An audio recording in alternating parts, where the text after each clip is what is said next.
Hey bud, I'm gonna go check out Catosaurousrez.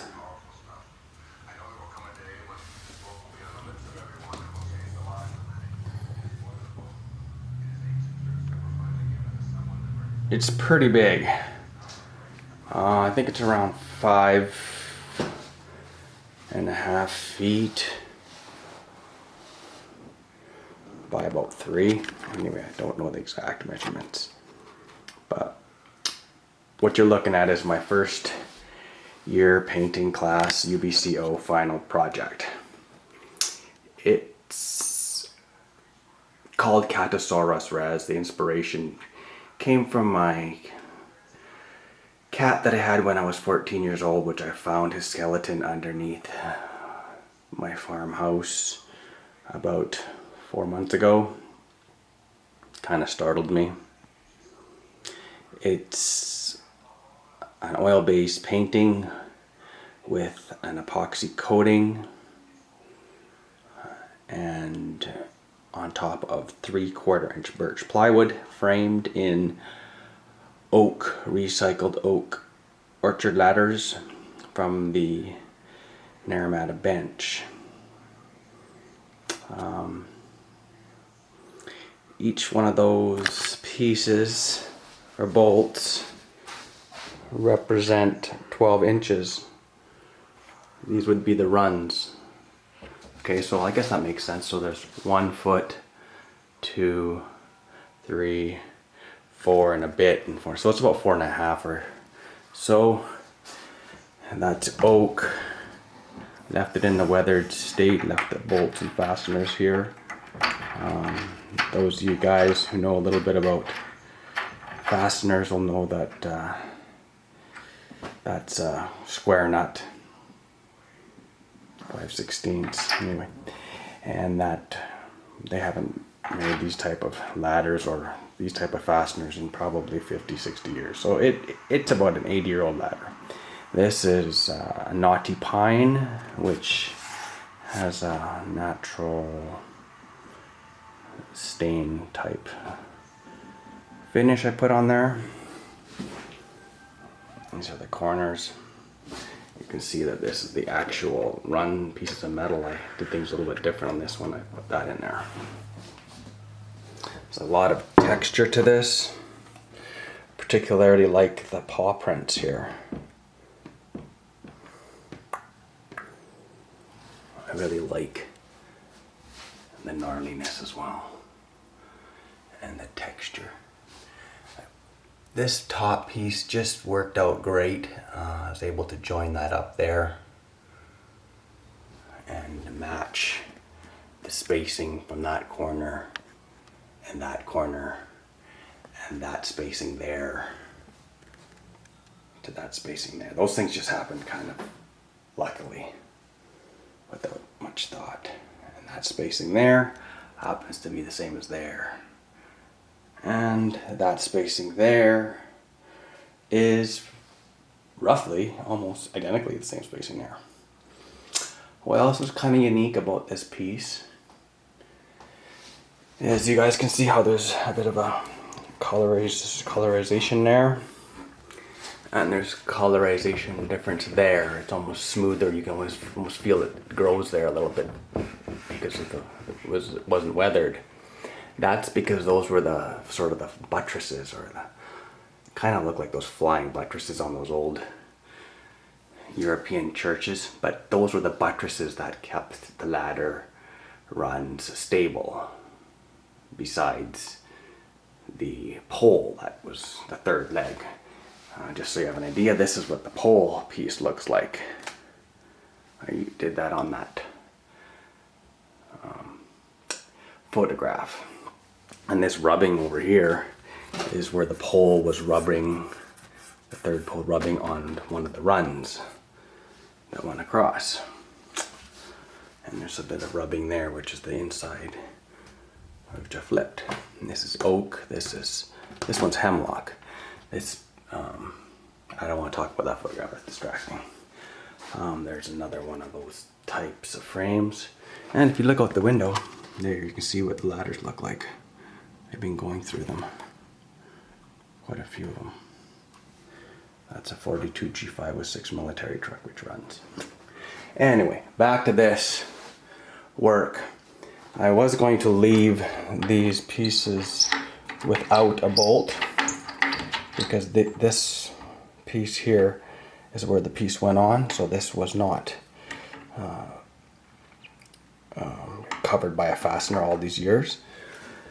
But during critique, my friends told me I should definitely put a bolt in there to match the others, which either or didn't matter to me. It works, it looks complete either way. I guess the story is a little richer when you can explain that and make sense of it. Oh yeah, so back to the paws. There's little paw prints there, and then there's big paw prints here. That's pretty cool, I like that. And if you look closely here, you can see yellow paint, which is just paint put on. And if you look a little bit more closely, you can actually see moss growing on here. Certain areas, you can see moss. And this time around, I decided not to put linseed oil on it, which I've done in other frames. It makes it very dark. Probably will kill the moss because it won't get oxygen anymore. But if this is sprayed with wetness, every month or two, a little bit of water on there, that moss will just keep growing. I don't know if I'm gonna show it to you guys, but maybe I will. On the back of here, ooh, I gotta be careful. On the back of here, you can see a cable. Anyway, I won't do it. It's very heavy painting. The cable is between 4 points in the center of this work. So I call it the quadruple, or the quad mounting system, because this painting can be mounted in this orientation or this longitudinal landscape, or back to the other way. So it can be mounted in 4 different ways, and the distance to the ceiling remains the same. I calculated that. So that's the quadruplex mounting system that I sort of pioneered. What else can I say before I close this off?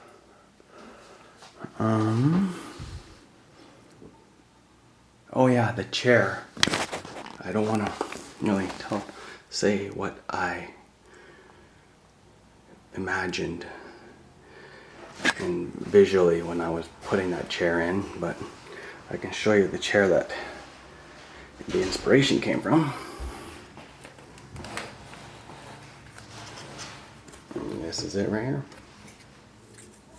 So this little chair, it's kind of hard to see, but you can actually probably zoom it up. There's the chair. In my mind, that chair was going through my ideas. So there's the miniature chair given to me by a friend. Yeah, it's good to read the Bible. If you haven't read it once, try it. It might be inspirational too, but don't take it too literally. Yeah. Just gonna do one more look at this for you guys, and you guys can let me know what you think in the comments. It is for sale. I'm asking $15,000 for this one. And what's unique about it, it's an indoor or outdoor type of work.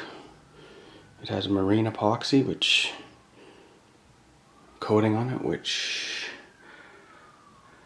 probably will last hundreds and hundreds of years without much distortion or change. So it could be outdoors, in a shop, in a yard. If it were to be displayed outside, I would probably recommend deck sealant on this and a deck sealant on that. I believe I used a stainless steel cable in the back, so that should last too. So anyway, this piece here is extremely durable and very unique.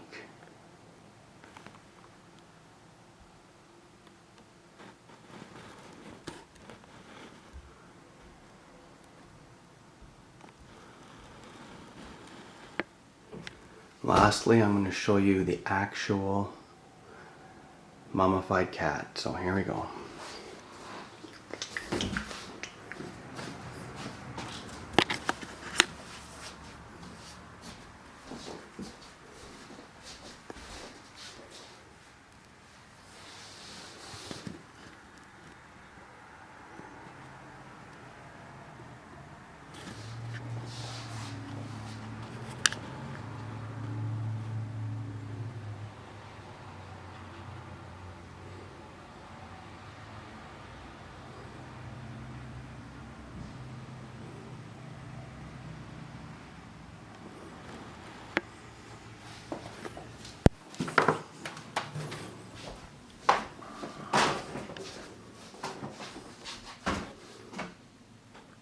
There's a prosthetic.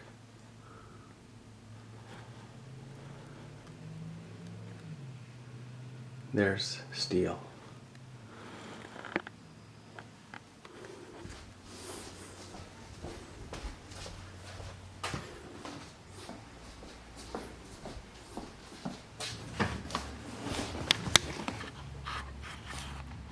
Hey, bud.